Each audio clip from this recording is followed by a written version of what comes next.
Здравствуйте, мои дорогие девочки и мальчики! Приветствую всех на канале Айрони.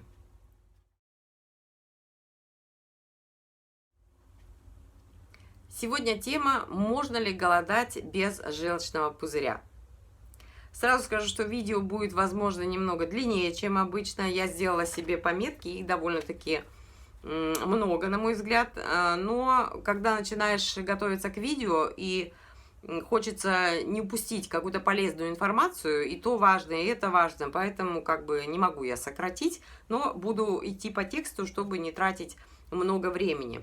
Кто не может смотреть, значит, длинные видео, внизу я оставлю тайм-коды, но вообще заметьте, что если вы действительно не можете длинные видео смотреть, то у вас что-то с нервной системой не то. Сразу говорю, что мне 54 года, я на сухом голодании 10 месяцев всего, голодаю по 36-42 часа, получается, в неделю. Просто делюсь своим опытом, своими метаморфозами, никого не призываю этим заниматься. Но если вы заинтересовались и хотите попробовать практику сухого голодания, возможно, у вас есть какие-то противопоказания. И в любом случае проконсультируйтесь обязательно с врачом. Обязательно. Значит, скажу честно, что я стала практиковать сухое голодание с мужем. Вместе нам легче это делать. То есть он начал, я присоединилась к этому. Мы друг друга поддерживаем, и поэтому, может быть, мы как-то вот и остались в этой теме и продолжаем дальше это делать. Скажу честно, я не консультировалась с врачом, хотя у меня в планах было такое, но я приняла для себя довольно спонтанное решение, так сказать, присоединиться к практике, и, почувствовав с первого раза положительное влияние на мой организм, сама решила продолжать дальше. И вот хочу вам сказать, что просто вместе нам легче. Если там кто-то хочет кушать, другой его подбодрит, успокоит и так далее. Но это редко случается, но все равно вдвоем легче. Так как мне уже несколько раз поступили одинаковые вопросы о желчном пузыре, можно ли голодать без желчного пузыря, я отвечаю в этом видео, потому что у меня лично самой у этого желчного пузыря нет уже 28 лет. То есть мне сейчас 54, удалили мне его в 26. В общем, я полжизни живу без этого желчного пузыря, никаких неудобств не испытываю. Мало того, чтобы вас шокировать уже окончательно, я живу без селезенки, без аппендикса. И, как видите, жива. Значит, поехали. Желчный пузырь – это не печень, это резервуар для хранения желчи. Печень продолжает у нас работать, и если желчный пузырь отсутствует, то, возможно, кому-то стоит кушать поменьше жирного, алкоголя, жареного, острого. Вот у меня желчного пузыря нет, но я, честно говоря, вот за все это время ни в чем себе не отказывала специально. Острое ем все время, никаких проблем у меня лично нет. Но вы следите сами за своим здоровьем. В Германии ничего не дают тебе, никаких рекомендаций по питанию после операции вот желчного пузыря. Удалили и живи дальше, значит, как жил. Мы же продолжаем дальше есть, значит, точно так же мы можем и голодать. Это, как мне врач сказал, вы же забеременели без проблем после 40 лет, значит, вы здоровая женщина. Вот и вы же кушаете, все в порядке, значит, можете и голодать. От вредного я стала отходить естественным образом, вот именно посредством сухого голодания. То есть я вот сейчас пришла к тому, что я, например, не хочу свинину. Если вы сильно много едите, заполняете свой живот туго, то печень не успевает вырабатывать нужное количество желчи, и организму труднее переваривать то, что вы, так сказать, туда заложили. Я этих проблем без желчного пузыря не испытываю. То есть я, если раньше там наедалась, то никаких проблем, все переваривалось хорошо. Во время голодания мы ничего не употребляем, и поэтому для желчи нет надобности. Что делает желчь? Вкратце, да? Позволяет организму нормально перерабатывать и усваивать пищу. Печень вырабатывает желчь постоянно. Она необходима для нормального пищеварения. В самом процессе переваривания еды она нужна лишь только периодически. В организме есть для нее особый резервуар – желчный пузырь, который дозирует ее выброс. Как только мы начинаем есть, желчь отправляется в кишечник и начинает свою работу. Что она делает? Помогает пищеварению, нейтрализует остатки соляной кислоты, расщепляет жиры, повышает активность ферментов поджелудочной железы и кишечника, нейтрализует и способна прекратить действие желудочного сока, борется с болезнетворными всякими микроорганизмами. Желчь стимулирует моторику кишечника. Дефицит желчи вызывает запор. У меня этих проблем нет с кишечником вообще никаких. Поэтому смотрите, если у вас запор, значит, возможно, у вас дефицит желчи. Может быть. Ну, это все с врачом. Во время голодания происходит чистка печени. Наличие или отсутствие желчного пузыря никак не влияет на очищение. Если вам удалили желчный пузырь, то нагрузка на печень возрастает. Да, это естественно и понятно. И есть риск повторного образования камней. Но уже камни образуются в желчных протоках. Поэтому регулярная практика голодания у людей без желчного пузыря очищает печень, нормализует ее работу, и это профилактика повторного образования камней. Но я нашла информацию в интернете, что именно сухое голодание при удаленном желчном пузыре лучше не использовать, лучше голодать на воде. Но свой опыт рассказываю. Я использую именно сухое голодание уже 10 месяцев. Почему? Потому что я люблю проверять то, что я хочу, и то, что мне интересно на себе. Во-первых, я никак не могу сидеть на воде. Меня тошнит, мне плохо, мне тяжело, у меня неприятное чувство наполненности водой и страшный голод. Страшный. Просто вот с утра это мучение просто какое-то. При сухом голодании вот этих симптомов нет. Ты очень легкий, ты очень бивеглий, подвижный. Ты очень легкий, подвижный. Вот это вот прям очень правильные слова, которые подходят под сухое голодание. И одно то, что у меня прошла моя большая, очень мучительная проблема, мигрень, это просто чудо расчудесное. Ни один врач в Германии, ни русский, ни немецкий, не мог найти причину вот этой мигрени. Никакого средства от нее нет. МРТ показывает, что все нормально. А сухой голод убрал эту проблему за первый же перезапуск организма. Конечно же, я осталась дальше на вот этой практике. Я посчитала, что этой мигренью я мучилась 18 лет. Это были сильнейшие мигрени. У меня есть видео отдельно по этой теме, про мигрень. По 3-4 дня, просто каждые 10 дней, если не чаще.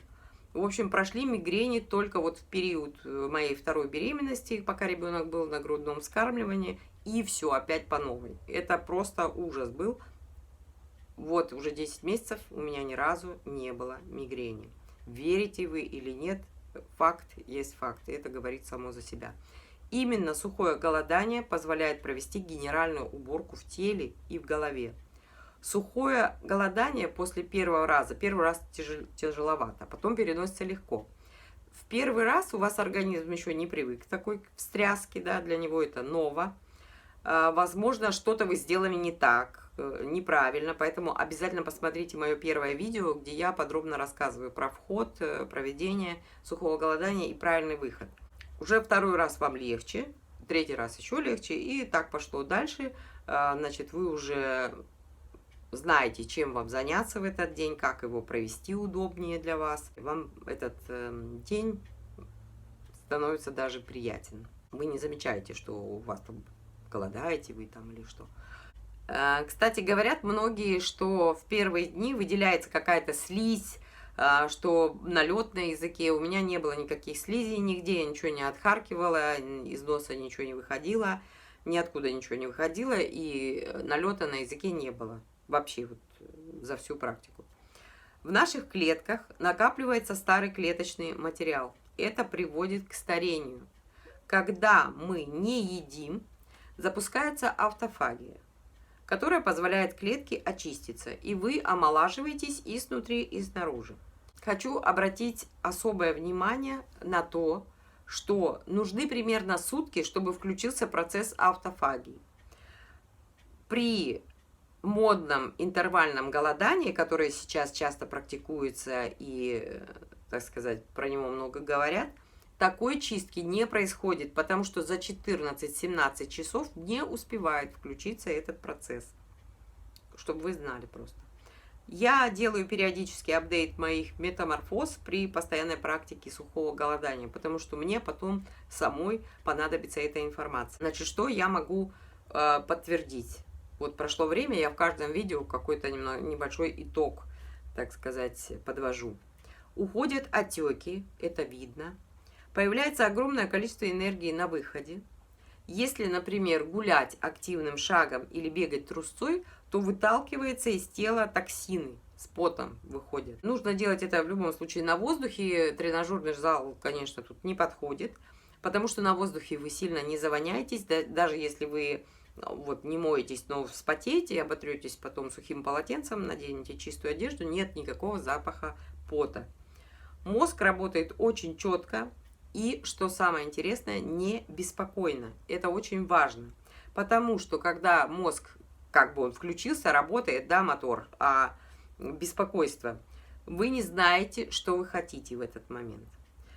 Приходит просто море инсайтов, таких простых и гениальных вот для вашего блага, что вы удивитесь. Я испытываю легкость, потому что побочный эффект – это подсушенное тело и сброс веса, если у вас есть лишний вес. Убираются воспалительные процессы в теле. Например, если у меня там потекло с носа или запершило в горле, разболелась десна, не знаю, ну что-то в этом роде, то после сухого голодания, даже если вы не пьете чай с лимоном, там, ну никаких мер не принимаете, все проходит и не нужны никакие таблетки, ничего. Я за эти 10 месяцев ни разу не заболела никакими простудными заболеваниями. Повышается иммунитет, оздоравливается поджелудочная железа, и вы молодеете. Подтягивается овал лица, я это вижу, когда ты постоянно на сухом голодании, ну какое-то время, там 2 месяца, допустим, непрерывно, ты видишь это. Нормализуется аппетит, если его не было, он появится. Если вы раньше много ели, то будете хотеть есть меньше и более полезную для организма пищу, и это происходит естественным образом. И вы будете получать огромное удовольствие от приема пищи, от запаха пищи, от запаха кофе, чая, что вы там едите, пьете, вы будете это очень остро ощущать. Это, как знаете, такие детские, давно забытые эмоции. Улучшается работа кишечника. У меня, правда, не было проблем с кишечником, но хочу сказать, что еще лучше сейчас. При периодическом голодании мы даем нашей пищеварительной системе поотдыхать, и потом мы получаем из пищи больше энергии, из малого количества пищи больше энергии, и калории тоже быстрее сжигаются, что очень немаловажно для женщин. Насчет улучшения зрения пока ничего я не могу сказать, не вижу пока этих улучшений, но буду держать вас в курсе. И то, что еще происходит, что я на себе проверить не могу. Это то, что если у вас аллергия, она постепенно проходит, вас покидают болезнетворные вирусы и микроорганизмы, очищается кровь, надо, кстати, проверить свою кровь, исчезают прыщи и фурункулы, лечится астма, простатит, ревматизм. Значит, постоянная еженедельная пищевая пауза в любом случае приведет вас к тому, что вы будете терять неделю. Еще раз скажу, если у вас есть лишний вес, то вы его будете обязательно терять от 250 до 1-2 килограмм вот в неделю, ну за раз. Не ждите сразу минус 5 килограмм, хотя всякое бывает, зато вы будете стабильно снижать вес. И потом вот раз, и ваши вещи будут вам свободные. Не ждите всегда больших скачков в весе. Сухое голодание вообще не стоит делать, если ваша цель просто сбросить вес. Когда вы подходите к дню, когда вы будете практиковать голодание, вы уже знаете, допустим, я там в понедельник голодаю, то каждый раз посвящайте этот день очищения чему-то конкретному. Пусть это очищение будет не только физическим, но и моральным, то есть духовным. Я делаю это в голове, но можно перед голоданием, например, написать список, чего вы хотите этой практикой добиться. Например, не похудеть, а стать стройным и здоровым. Не бросить пить, а быть свободным от вредоносных привычек. ну и так далее. Ставьте себе какие-то самые вот высокие, в кавычках, недостижимые цели. В здоровом теле здоровый дух, как мы знаем, поэтому можно написать на одной стороне, что вы хотите приобрести, без разницы, абсолютно все, что угодно. И на обратной стороне листа от чего избавиться. Перед вот каждым входом в сухое голодание. И вот, например, с 5 до 6, пока вы делаете очистку, вот в этот промежуток времени просто сжечь этот листок. Это очень мощное закрепление ваших слов. На следующую неделю другое что-то пожелаете. Но если у вас есть цель оздоровиться или избавиться от вредных организмов и привычек, то вес все равно у вас нормализуется. Как это происходит у меня? Я могу только про себя точно сказать, да? Например, в день голодания уходит у меня 1 килограмм веса. Это я примерно говорю. Через неделю, уже к следующему, так сказать, голоданию, я набираю 500 грамм. То есть на следующий раз я уже вхожу с меньшим весом. И теряю еще там следующие 500. Ну, можно потерять и не 500, например, а 200. Или килограмм, или 2 килограмма. То есть каждый раз по-разному. Я не понимаю, от чего это зависит, но так происходит. Иногда весы показывают вес больше, чем вы ожидали его увидеть. А вы чувствуете себя легче, лучше, вы меньше в объеме. Поэтому просто продолжайте делать эту практику и не заморачивайтесь вообще по этому поводу. Превратите эту практику в приятную рутину. Люди некоторые рассказывают, что если вы, например, очень худой человек, то ваше тело преображается в лучшую сторону в любом случае. То есть вы не худеете до состояния кожи и кости, а наоборот ваш вес нормализуется. Если у вас есть вот конкретные примеры из вашего опыта, пишите, пожалуйста, описывайте это в комментариях, потому что другим людям будет это очень интересно. Многие ищут эту информацию. Я практикую все время и буду дальше практиковать, и как бы веду видеодневник вот посредством этих видео для себя. Вы можете записывать ваши трансформации в тетрадь, например, или компьютер, там неважно, куда вам удобно, но я советую вам это сделать, потому что наша память очень короткая, мы очень быстро все забываем, кажется, что мы все помним прекрасно, через несколько дней мы уже половину не помним. И вот эти записи, это будет очень полезная информация для вас, если вдруг что-то понадобится, вы сможете и проследить, как это все происходило, и сможете обсудить с врачом все подробности и совершенно все точно сказать, как это было. Все, мои дорогие, если у вас есть какие-то вопросы по этому видео или по сухому голоданию, пишите в комментариях, делитесь вашим опытом в комментариях, что вы делали, какой у вас результат получился. Обязательно подписывайтесь на канал. Если это видео для вас было полезным, поставьте лайк. С вами была Наташа. До новых встреч. Пока.